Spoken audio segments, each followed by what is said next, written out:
பெருமாள் கோவில்கள்ல நவக்கிரக சன்னதி இருக்க வேண்டிய அவசியம் இல்லை. அதனால நமக்கு அது தேவையில்லை.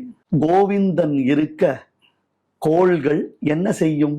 ஏன்னா நவக்கிரகங்களுக்கும் சக்தி கொடுக்கக்கூடிய அதிபதியாகத்தான் நம்ம நாராயணனை பார்க்கிறோம். நாராயணன்றவர் மோட்சம் மட்டும்தான் கொடுப்பாருன்னு நினைச்சுக்க வேண்டாம். ஈரிரண்டு மால்வரை தோள்னு 4 திருக்கைகள் பகவானுக்கு இருக்கு இல்லையா?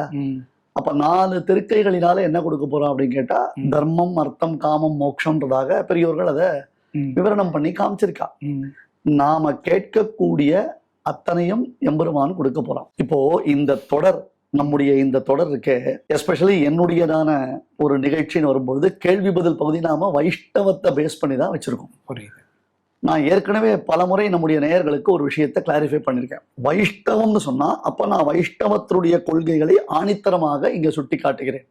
மற்ற கொள்கைகளை கொண்டு வந்து அதற்குள்ள நாம அது கிளியர் தான் பேச வேண்டிய அவசியம் கிளியரா தான் இருக்கு. அப்போ ஸ்ரீ வைஷ்ணவர்களுக்கு என் ஆதிப்பிரான் நிற்க மற்ற தெய்வம் நாடுகிறேன்னு நாராயணனை தவிர்த்து மற்ற எந்த தெய்வத்தையும் வணங்க வேண்டிய அவசியம் கிடையாது. மறுபடியும் ஒரு விஷயத்தை ரிஜிஸ்டர் பண்றேன். இதனால மற்ற தெய்வங்களை வெறுக்கணும்ன்றது அர்த்தம் இல்லை. 90% ஆஃப் கோவில்கள்ல, ஏன்னா ஒரு சில கோவில்கள்ல இப்ப நவக்கிரக சன்னதிகளை ஏற்படுத்தி இருக்கா. பிராச்சீனம் அப்படின்னு சொல்றோம் இல்லையா, அதாவது ரொம்ப ஏன்ஷியன்ட் டெம்பிள்லயும் சில நவக்கிரக சன்னதிகளை ஏற்படுத்தி இருக்கா.